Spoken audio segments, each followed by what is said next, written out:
Hello guys, welcome to math with Azeem. मैं अजीम आप सभी लोगों को फिर से स्वागत करता हूं अपने यूट्यूब चैनल पर। Guys, as you know that हमने क्या है कि pair of linear equation in two variable start किया हुआ है। लास्ट वीडियो में हमने देखा था कि इंट्रोडक्शन हमने पढ़ा था, मतलब हमने देखा था कि पेयर ऑफ लीनियर इक्वेशन किसे कहते हैं, उनका क्या मतलब होता है, पूरा इंट्रोडक्शन हमने पढ़ा था। और देखा था कि दो इंटरसेक्टिंग लाइन को हम ग्राफ पे कैसे रिप्रेजेंट कर सकते हैं, उसका सिग्निफिकेंस देखा था कि मतलब रिप्रेजेंट करने के बाद उसके कितने नंबर ऑफ सॉल्यूशन होंगे, उन लाइंस को हम क्या बोलेंगे। ठीक है, तो ये सारी चीजें हमने देखी थी। आज जो हम करने वाले हैं, पहले उस पर थोड़ा सा नजर डाल लेते हैं, फिर स्टार्ट करते हैं अपने वीडियो को। आज जो करने वाले हैं कि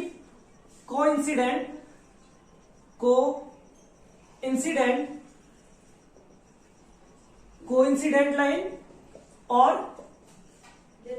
पैरेलल लाइन, कोइंसिडेंट लाइन और पैरेलल लाइन, इन दोनों लाइन को ग्राफ पे कैसे रिप्रेजेंट करना है हमें, उसका क्या सिग्निफिकेंस होगा। ये दो चीज जो मेनली ये दो चीज हम आज पढ़ने वाले हैं। उससे पहले क्या है कि आप थोड़ा सा रिवाइज करेंगे क्या जो हमने लास्ट वीडियो में हमने पढ़ा था। लास्ट वीडियो में इंट्रोडक्शन की पढ़ी थी और लास्ट वीडियो में हमने देखा था कि दो इंटरसेक्टिंग लाइन को कैसे हम रिप्रेजेंट करते हैं, तो उसका थोड़ा सा रिवाइज करेंगे। सो जल्दी से चैनल को सब्सक्राइब कर ले, बेल आइकन को प्रेस कर ले। चलिए स्टार्ट करते हैं।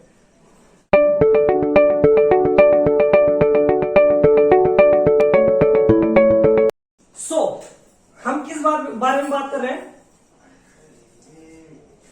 हम बात कर रहे हैं रिवीजन की। हम छोटा सा रिवीजन करेंगे लास्ट वीडियो का, उसके बाद आज की वीडियो को स्टार्ट करेंगे। हमने दो इंटरसेक्टिंग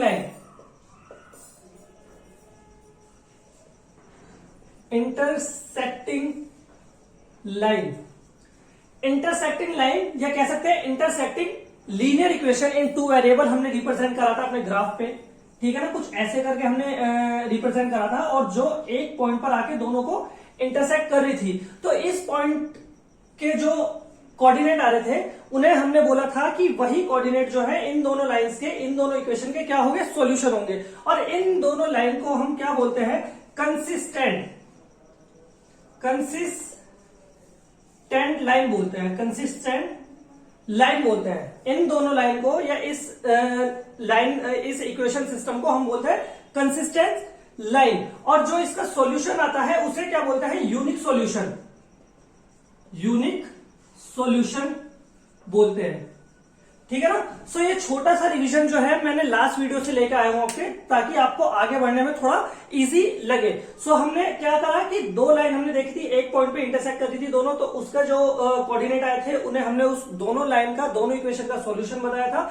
और इस लाइन सिस्टम को क्या बोला था? Consistent line system. और इस सॉल्यूशन को बोला था यूनिक सॉल्यूशन।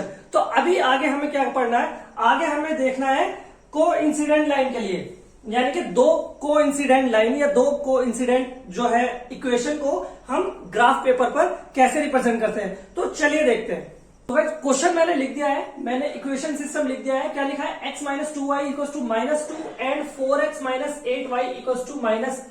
ये दो इक्वेशन मैंने लिखी है, ये दो linear equation in two variable लिखी है। इन दोनों इक्वेशन को क्या करने वाला हूं? दोनों इक्वेशन को मैं रिप्रेजेंट करने वाला हूं ग्राफ पे रिप्रेजेंट करने के बाद इसका क्या बिहेवियर है, क्या इसके पीछे का सिग्निफिकेंस है, जैसे लास्ट वीडियो में हमने ड्राइव आउट किया था वैसे ही सेम करने वाले हैं। तो देखते हैं, पहले इन दोनों इक्वेशंस को क्या कर लेते हैं, ग्राफ पेपर पे रिप्रेजेंट कर लेते हैं। तो सबसे पहले उसके लिए कोऑर्डिनेट निकालने की नीड रहेगी। कोऑर्डिनेट फॉर फर्स्ट इक्वेशन अगर मैं निकालूं, फॉर फर्स्ट इक्वेशन, यानी इस वाले के लिए निकाल रहा हूं, फर्स्ट के लिए, फॉर फर्स्ट इक्वेशन क्या करना पड़ेगा? x और y के दो रो बनाने पड़ेंगे। एक टाइम में x को 0 पुट करूंगा।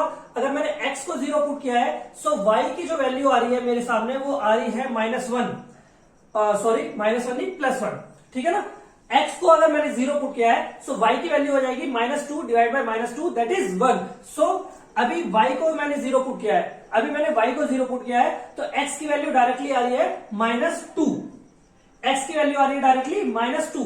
दो कोऑर्डिनेट यहां से क्या क्या निकल गए हैं? 0 एंड 1। और सेकंड क्या होगा? -2 और 0। कोऑर्डिनेट फॉर सेकंड सिस्टम क्या कर लेते हैं? Coordinate for second equation, coordinate for second equation क्या हो जाएगा? वही करना है कि x और y का दो हमें रो बना लेनी है। एक टाइम मुझे x को पुट करना है 0, एक टाइम मैंने x को पुट किया 0, सो y आ गया, y equal to -8 divide by -8 that is 1, again 1, and y को मैंने 0 पुट किया है, y को 0 पुट करने के बाद x की वैल्यू आ जाएगी -8 divide bye 4 that is -2, y को अगर मैंने 0 पुट किया है सो x की वैल्यू आ जाएगी -2, सो यहां से दो कोऑर्डिनेट मुझे निकलते हुए दिख रहे हैं दैट इज 0 एंड 1, 0 और 1, और सेकंड वाला होगा -2 और 0, -2 और 0। देखिए दो इक्वेशन सिस्टम मुझे दिए हुए थे, पहले के लिए मैंने कोऑर्डिनेट निकाले दैट इज 0, 1 और -2 और 0, सेकंड के लिए निकाले वो भी आए 0, 1 और -2 और 0। अब ये जो चारों कोऑर्डिनेट आए हैं मेरे, वो मैं अपने ग्राफ पेपर पर क्या करने वाला हूं, रिप्रेजेंट करने वाला हूं। सो पहला जो कोऑर्डिनेट है उसे रिप्रेजेंट करूंगा अगर मैं, सो 0 और 1, 0 और 1 मुझे यहां दिख रहा है, 0 और 1 यहां दिख रहा है, सो ये हो जाएगा 0, 1, 0 और 1। सेकंड क्या है, -2 और 0, -2 और 0 दैट इज -2 और 0। सेकंड कोऑर्डिनेट मुझे ये दिख रहा है जिसमें x की वैल्यू -2 है और y हमारा 0 है। सेकंड इक्वेशन के लिए जो कोऑर्डिनेट है मेरे वो दोनों सेम है दैट इज 0 और 1 यानी कि 0 और 1 और -2 और 0 यानी कि -2 और 0। तो यानी कि हुआ क्या कि जो दोनों इक्वेशन के चार कोऑर्डिनेट आए हैं, चारों कोऑर्डिनेट मैंने क्या कर लिया, रिप्रेजेंट कर लिया अपने किस पे, ग्राफ पर। अब इन दोनों पॉइंट को क्या करूंगा, मैच करूंगा यानी कि मिलाऊंगा। तो इस तरह से ये एक लाइन हमें ड्रॉ होती हुई अपने ग्राफ पेपर पे दिखेगी। सो ये लाइन हमें मिल गई है, ये लाइन जो है हमें मिल गई है। ये लाइन जो है किन किन इक्वेशन को रिप्रेजेंट कर रही है, एक इक्वेशन को रिप्रेजेंट कर रही है that is x minus 2y equal to -2। तो मैं लिख देता हूं यहां पर x minus 2y is equal to -2। एक लाइन जो है एक इक्वेशन को इसे रिप्रेजेंट कर रही है सेम लाइन, और सेम लाइन यानी कि हमारी सेकंड इक्वेशन को भी रिप्रेजेंट कर रही है, क्योंकि दोनों क्या है, दोनों के कोऑर्डिनेट कैसे थे, सेम थे। तो यानी कि एक लाइन ड्रॉ हुई पहले उस पे ग्राफ पेपर पर, और सेकंड इक्वेशन की लाइन उसी के ऊपर, ठीक उसी के ऊपर ड्रॉ हुई, यानी कि जो ये सिंगल लाइन है ग्राफ पेपर पर, ये सेकंड इक्वेशन को भी रिप्रेजेंट करेगी, यानी कि 4x minus 8y is equal to -8। ये इस सेकंड इक्वेशन को भी रिप्रेजेंट करेगी। मतलब क्या हुआ, मतलब क्या हुआ गाइस, देखिए थोड़ा सा समझने की कोशिश करिए। मैं इसे जरा रफ आउट कर देता हूं, थोड़ा समझने की कोशिश करिए कि हुआ क्या। मतलब कि मैंने दो इक्वेशन लिखी थी, दो इक्वेशन मैंने लिखी थी, दोनों इक्वेशन के लिए क्या हुआ कि मेरे कोऑर्डिनेट जो आए वो दोनों सेम आए। दोनों सेम आने की वजह से क्या हुआ कि एक लाइन पहले ड्रॉ हुई ग्राफ पेपर पर और सेम लाइन उसी के ऊपर ड्रॉ हो गई। मतलब कि दोनों लाइन कैसी है, कोइंसिडेंट है।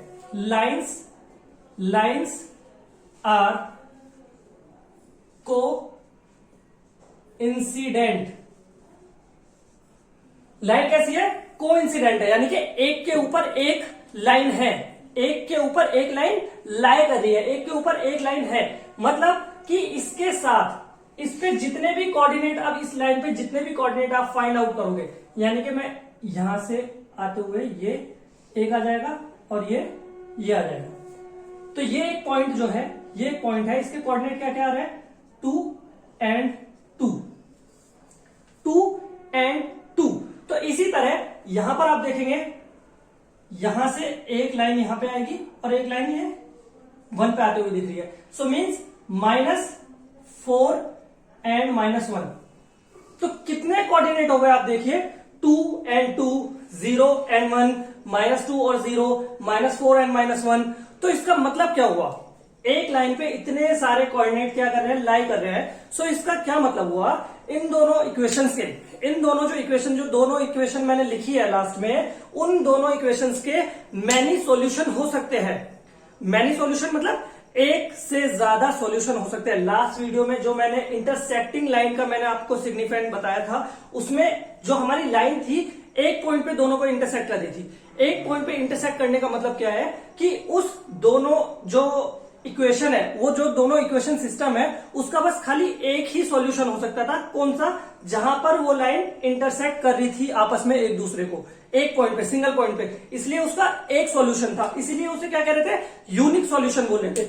बट इस लाइन पे कितने सारे कोऑर्डिनेट लाई कर रहे हैं, जैसे 2 और 2, 0 1, -2 0, -4 -1, सो इतने सारे कोऑर्डिनेट जो है इस लाइन पे लाई कर रहे हैं, तो इसके क्या है, मैनी सॉल्यूशन हो सकते हैं, यानी कि एक से ज्यादा इस दोनों इक्वेशन सिस्टम के क्या हो सकते हैं, सॉल्यूशन हो सकते हैं। इसीलिए ऐसे सिस्टम को, ऐसे इक्वेशन सिस्टम को बोला जाता है, क्या बोला जाता है, मैनी सॉल्यूशन इक्वेशन सिस्टम। मतलब इनफाइनाइटली सॉल्यूशन हो सकते हैं इनके, इनफाइनाइटली मैनी सॉल्यूशन हो सकते हैं, मतलब एक से ज्यादा इन दोनों इक्वेशन सिस्टम के सॉल्यूशन हो सकते हैं। तो इन लाइंस को बोला जाता है कोइंसिडेंट लाइन।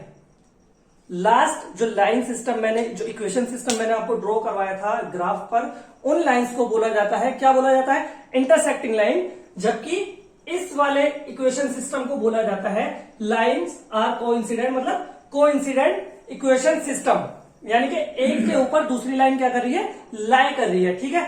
और जैसे लास्ट इक्वेशन सिस्टम जो था उसे क्या बोल रहे थे, कंसिस्टेंट इक्वेशन सिस्टम बोल रहे थे, कंसिस्टेंट इक्वेशन सिस्टम। इसी तरह से इन इक्वेशन सिस्टम को एक नाम से और जाना जाता है,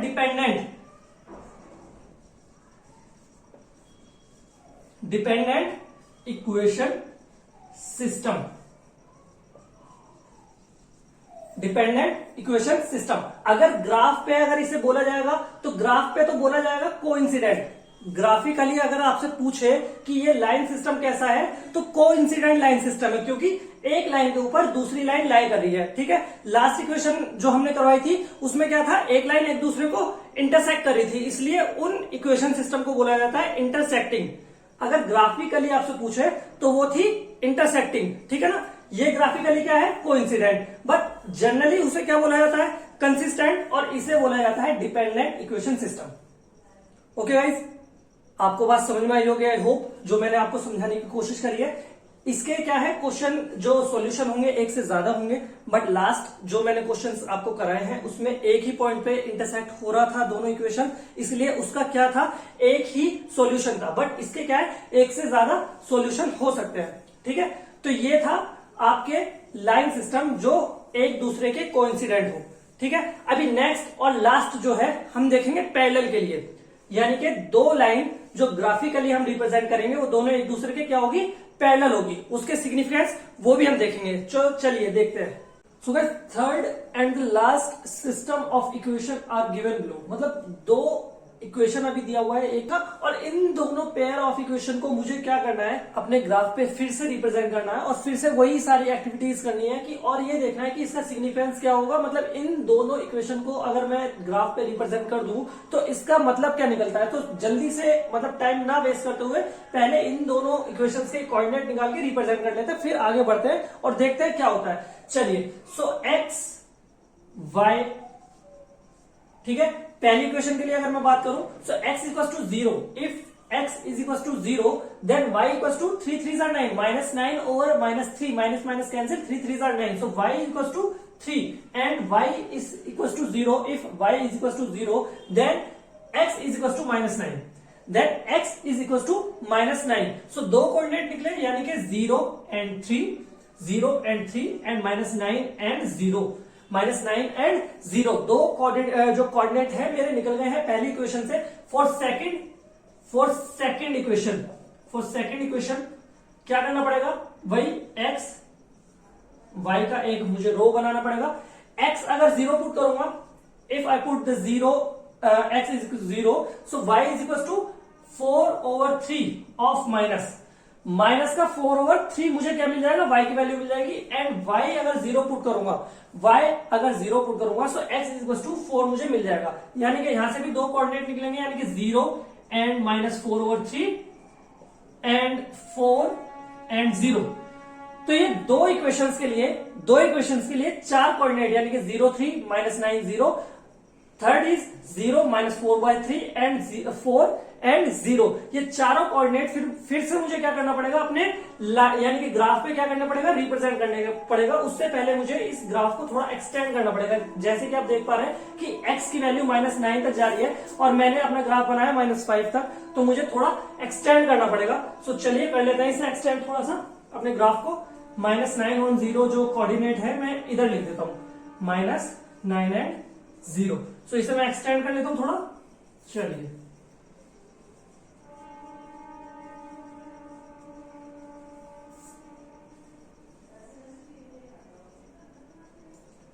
सो गाइस मैंने अपने ग्राफ को क्या कर लिया, एक्सटेंड कर लिया है। मैंने अपना ग्राफ जो एक्स एक्सिस वाला था -9 तक क्या कर लिया, एक्सटेंड कर लिया। अब मुझे आसानी होगी सारे कोऑर्डिनेट को क्या करने में, रिप्रेजेंट करने में ग्राफ पे। तो पहला कोऑर्डिनेट है 0 and 3, 0 and 3। So first is 0 and 3 and the second one is -9 and 0। -9 यानी कि x इज इक्वल टू -9 और y इज इक्वल टू 0। सो -9 और 0 यहां पे कहीं मुझे दिख रहा है -9 और 0। ये वाला जो कोऑर्डिनेट होगा, ये वाला जो कोऑर्डिनेट होगा वो होगा -9 और 0। थर्ड क्या है, 0 और 4/3। देखिए 4/3 होता क्या है, 4/3 क्या होता है, अगर मैं 4 को डिवाइड करूं 3 से, सो 3 बन जाए 3 और यहां से 1 बचेगा, 1 पॉइंट लगा के 0 आ जाएगा, 3 3 से 9, तो समथिंग 1.3 जो आएगा आंसर आएगा। और 1.3 कहां पर मैच कर रहा है, 1.3 कहां पर मैच कर रहा है, y के लिए माइनस में मांगा है ना, -4/3, -4/3 वैल्यू क्या है, y की वैल्यू -4/3 यानी कि 1.3। सो 1.3 मुझे कहीं यहां 1 आ जाएगा और यहां 1.3 समथिंग यहां पर आ जाएगा, यानी कि 1.3, यानी कि ये वाला जो कोऑर्डिनेट हो जाएगा वो हो जाएगा -4/3। सो थर्ड कोऑर्डिनेट अगर बात करूं, सो 0 0 एंड -4/3, 0 एंड -4/3, ये जो पॉइंट दिख रहा है हल्का सा वो होगा 4/3। क्यों होगा, क्योंकि 4 को 3 से डिवाइड करने पर 1.3 समथिंग आंसर आएगा। सो 1.3 कैसे ला सकते हैं, 1 तक तो पूरा आना पड़ेगा और उसके 0.3 यहाँ करीबन यहाँ पे आएगा हमें। सो 0 और -4/3 ये वाला हमारा कोऑर्डिनेट हो जाएगा। नेक्स्ट क्या है, 4 और 0, 4 और 0। सो 4 और 0 मुझे यहाँ कहीं दिख रहा है, 4 और 0, ठीक है ना, 4 एंड 0, x इक्वल टू 4 और y इक्वल टू 0। तो ये वाला कोऑर्डिनेट मेरा हो जाएगा। अभी क्या करना है, सिंपली हमें दोनों लाइनों को क्या करना पड़ेगा, मैच करना पड़ेगा और देखना पड़ेगा कैसी लाइन हमें रिप्रेजेंट होती है यहां पर। चलिए, सो -9 और 0 को 0 और 3 से मैच करना है। सो ये लाइन आ गई, ये लाइन थोड़ा सा हो गई है, इसे थोड़ा स्ट्रेट कर देता हूं। हाँ अभी ठीक है, अभी ठीक है। सो -9 और 0 और 3 के लिए एक ये स्ट्रेट लाइन आ गई। सो इसी इक्वेशन को मैं लिख देता हूं यहां पर, क्या लिख दूंगा, x - 3y is equal to -9। ये जो लाइन आई है वो इस इक्वेशन को रिप्रेजेंट कर रही है, यानी कि x - 3y इक्वल टू -9 को रिप्रेजेंट कर रही है। नेक्स्ट लाइन जो मुझे ड्रॉ करनी है वो करनी है 0 - 4/3 को और 4 और 0 को मैच करती हुई। सो मैं कहीं देखूंगा ये आएगा इधर से, यहां से लेकर के ऐसे मैच करता हुआ जा रहा है, ठीक है ना, इस पॉइंट को और 4 और 0 को मैच करता हुआ जा रहा है, 0 - 4/3 को और 4 और 0 को।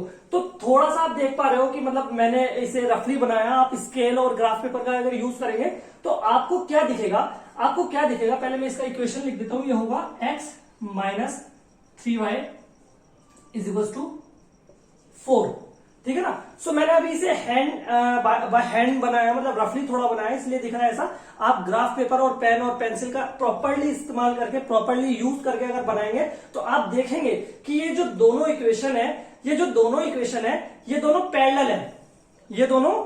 पैरेलल है, यानी कि ये एक दूसरे के इससे कभी मीट होगी नहीं, कभी एक दूसरे को इंटरसेक्ट करेगी नहीं, कभी एक दूसरे को काटेगी नहीं। यानी कि दोनों का जो बीच का गैप रहेगा, वो चाहे आप इसे कितना भी एक्सटेंड कर लो, इन दोनों लाइनों को आप कितना भी एक्सटेंड कर लो, ये दोनों लाइनों के बीच का जो गैप रहेगा सेम रहेगा। मतलब ये दोनों लाइन कैसी रहेगी, पैरेलल रहेंगी। ये दोनों लाइन कैसी रहेंगी, पैरेलल रहेंगी। सो अगर मैं इसके पीछे का वही अब सिग्निफिकेंस आपको बताऊं, जैसे मैंने लास्ट बताया है, तो पहले मैं इसे रफ कर लेता हूं थोड़ा सा। ओके, सो अभी बात कर लेते हैं। सो ये दोनों लाइन कैसी रहने वाली है, दोनों लाइन रहने वाली है, lines R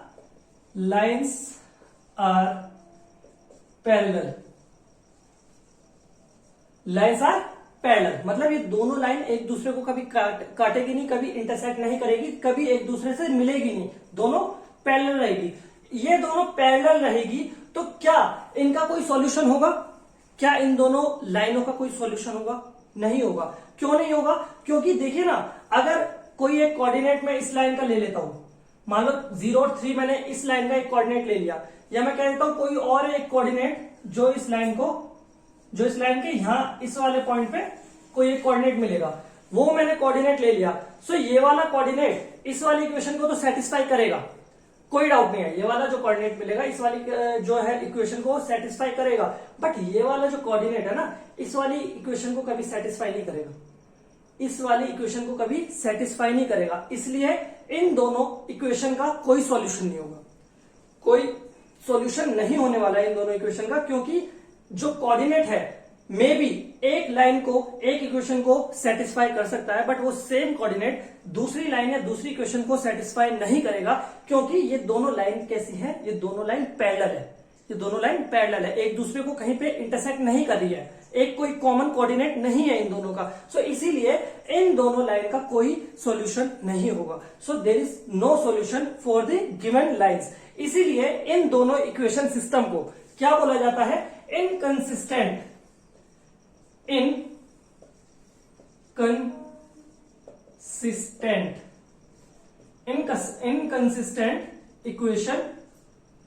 equation system. Inconsistent equation system बोला जाता है इन दोनों लाइन को। क्यों? कंसिस्टेंट और इनकंसिस्टेंट, मैं इतनी देर से ये वर्ड बोल रहा हूं, क्या आपको पता है इसका मतलब क्या होता है? कंसिस्टेंट का मतलब ये होता है कि एटलीस्ट एक कोऑर्डिनेट होना चाहिए इन दोनों इक्वेशंस का, जो इन दोनों इक्वेशन को सेटिस्फाई करे, तो ये होता है कंसिस्टेंट का मतलब। इनकंसिस्टेंट का मतलब होता है कि आपका कोई भी एक ऐसा भी मतलब कोऑर्डिनेट नहीं है जो कोई भी दो इक्वेशन को सेटिस्फाई करे, मतलब कोई भी मतलब आपका वो नहीं है, क्या नहीं है? कोऑर्डिनेट नहीं है, एक कॉमन कोऑर्डिनेट नहीं है जो किसी भी इक्वेशन सिस्टम को क्या करे? सेटिस्फाई करे। तो इसलिए उस इक्वेशन सिस्टम को बोला जाता है इनकंसिस्टेंट इक्वेशन सिस्टम, और जिसका एटलीस्ट एक होता है, एटलीस्ट एक मतलब कम से कम एक हो, एक से ज्यादा कितना भी हो वो मैटर नहीं करता, एटलीस्ट वन है। सो वो इक्वेशन सिस्टम आपका कहलाता है कंसिस्टेंट इक्वेशन सिस्टम। ठीक है ना गाइज? आई होप आपको ये बात भी समझ में आई होगी। तो ये तीनों चीजें मैंने आपको बताई, मतलब अगर कोई दो लाइन मैं अपने ग्राफ पे क्या करता हूं? रिप्रेजेंट करता हूं, ठीक है ना, तो उसकी तीन पॉसिबिलिटी बनती है, जैसा कि मैंने लास्ट वीडियो में बताया था। तीन पॉसिबिलिटी क्या क्या बनती है कि या तो वो लाइन क्या होगी? इंटरसेक्टिंग होगी, कि एक दूसरे को क्या कर रही होगी? इंटरसेक्ट कर रही होगी, या वो लाइन क्या होंगी? पैरेलल होंगी, या वो लाइन क्या होगी? पैरेलल होगी, है ना, और या वो लाइन होगी कोइंसिडेंट। तो ये तीन पॉसिबिलिटी बनती है किन्हीं भी दो लाइन को अगर आप ग्राफ पे क्या करते हैं? रिप्रेजेंट करते हैं। तो वो तीनों पॉसिबिलिटी फिजिकली और प्रैक्टिकली मैंने आपको ग्राफ पेपर पर करके दिखाई, ठीक है ना। ये तीनों पॉसिबिलिटी मैंने आपको ग्राफ पे करके बताई कि इनका क्या क्या मीनिंग होता है, कैसे कैसे इन चीजों को रिप्रेजेंट करते हैं। ओके, सो नेक्स्ट हम क्या करेंगे? एक पूरी टेबल बना लेते हैं इन तीनों सिस्टम के लिए, है ना। तीनों सिस्टम के लिए एक टेबल बना लेते हैं और उसमें लिख लेते हैं कि भाई ग्राफिकली उन्हें एक लाइन को क्या बोला जाता है, और मैथमेटिकली उन लाइन को मतलब उन्हें कंसिस्टेंट बोला जाता है या इनकंसिस्टेंट बोला जाता है ना, उसकी एक टेबल बना लेते हैं ताकि आपको याद रखने में थोड़ा आसानियत हो, थोड़ा इजी हो जाए, ठीक है ना। सो चलिए पहले वो टेबल बना लेता हूं, उसके बाद आपको समझाता हूं। सो गाइस, अभी तक हमने जो कुछ भी पढ़ा है ना, हमने जितने भी सिस्टम ऑफ इक्वेशन देखे हैं अभी तक, जितने भी सिस्टम ऑफ इक्वेशन हमने रिप्रेजेंट करे हैं ग्राफ पे, उसका जो टेबलर फॉर्म मैंने बनाया है पूरा, ये उसका एक समराइज कह सकते हैं पार्ट है, एक समराइज थिंक है कि आप आसानी से इस चीजों को याद रख सके। ये टेबलर फॉर्म मैंने इसीलिए बनाया, आप भी इसे अपने नोटबुक में जरूर बना लीजिएगा कि इस टेबलर फॉर्म की मदद से हम कैसे चीजों को याद रख सकते हैं। देखिए, सबसे पहला जो इक्वेशन सिस्टम हमने लिया था वो लिया था y = -x+5 और y = 1/2x+2। सो इसमें क्या है कि मैंने जो इसके रेशियो है, जो कोफिशिएंट के जो रेशियो है उन्हें मैंने कंपेयर करा है। सो a1/a2, अगर a1/a2 का मैं बात करूं, यानी कि x के कोफिशिएंट की मैं बात करूं, सो -1/1/2। सो जिसका a1/a2 का रेशियो आ रहा है -2, वैसे ही b1b यानी कि जो y के कोफिशिएंट है b1 और b2 वो आ रहा है 1 और c1 और c2 हमारा जो कांस्टेंट है वो आ रहा है 5/2। तो मैंने यहाँ पे जो कंपेयर किया, मैंने देखा कि जो a1 over a2 is equal to b1 और b2 क्या है, दोनों सेम नहीं है, दोनों इक्वल नहीं है, दे आर नॉट इक्वल। सो इस केस में जब आपके ये वाले दो रेशियो यानी कि a1 over a2 is not equal to b1 over b2 हो, तो उस केस में आपका जो सिस्टम होता है, इक्वेशन सिस्टम होता है, वो होता है इंटरसेक्टिंग। वो होता है आपका जो इक्वेशन सिस्टम होता है इंटरसेक्टिंग, यानी कि ग्राफिकल रिप्रेजेंटेशन का मतलब क्या है कि वो कैसा होंगे, वो इक्वेशन सिस्टम होगा इंटरसेक्टिंग। और अगर एल्जेब्रिकली अगर उसे देखा जाए, एल्जेब्रिकली उसका इंटरप्रिटेशन कैसा होगा, वो होगा कंसिस्टेंट इक्वेशन सिस्टम। मींस उसका एटलीस्ट वन सॉल्यूशन, एक सॉल्यूशन होगा। तो ये पहली लाइन आपको समझ में आई। वैसे ही क्या है कि सेकंड लाइन का मतलब क्या है कि सेकंड जो इक्वेशन सिस्टम हमने देखा था वो ये था, उसका a1 और a2 का रेशियो हमने निकाला, b1 और b2 का रेशियो हमने निकाला और c1 और c2 का रेशियो निकाला और देखा कि ये तीनों मतलब सेम है या नहीं। तो हमने देखा कि a1 और a2 is equal to b1 और b2 is equal to c1 और c2 है, यानी कि 1/4 is equal to 1/4 is equal to 1/4 है। तो इस केस में जो ये इक्वेशन सिस्टम होगा वो होगा कोइंसिडेंट इक्वेशन सिस्टम। कैसा सिस्टम होगा, कोइंसिडेंट इक्वेशन सिस्टम होगा। अगर उसकी ग्राफिकली रिप्रेजेंटेशन की बात करें तो कैसा रिप्रेजेंट होगा, कोइंसिडेंट, यानी कि एक लाइन के ऊपर दूसरी लाइन लाई करेगी। और एल्जेब्रिकली उसका इंटरप्रिटेशन देखें तो वो होगा dependent equation system. Means more than one solution, यानी कि इनफाइनाइटली मैनी सॉल्यूशन, एक से ज्यादा सॉल्यूशन उस सिस्टम के हो सकते हैं। थर्ड इक्वेशन सिस्टम ने देखा था x - 3y = -9 और x - 3y = 4। तो इस केस में भी मैंने क्या करा, जो उसके रेशियोज है, जो वेरिएबल के कोफिशिएंट के रेशियोज है, मैंने वो मतलब कंपेयर करके देखे। तो मैंने देखा कि a1 और a2 is equal to b1 और b2 तो है, but not is equal to c1 और c2 है, यानी कि a1 और a2 का रेशियो b1 और b2 के रेशियो के बराबर है, बट c1 और c2 के रेशियो के बराबर नहीं है। तो उस केस में आपका जो सिस्टम होगा इक्वेशन का वो होगा पैरेलल। ग्राफिकली रिप्रेजेंटेशन की अगर बात करें तो वो दोनों इक्वेशन सिस्टम कैसे होंगे, वो होंगे पैरेलल। वो दोनों लाइन, वो दोनों इक्वेशन कैसी होंगी, वो होंगी पैरेलल। और अगर एल्जेब्रिकली इंटरप्रिटेशन की बात करें तो वो होगी inconsistent equation system. Inconsistent equation system मतलब कि उसका एक भी सॉल्यूशन नहीं होगा, उसका एक भी सॉल्यूशन नहीं होगा, उस इक्वेशन सिस्टम का कोई सॉल्यूशन नहीं होगा, इसलिए वो कैसी होगी, इनकंसिस्टेंट इक्वेशन सिस्टम।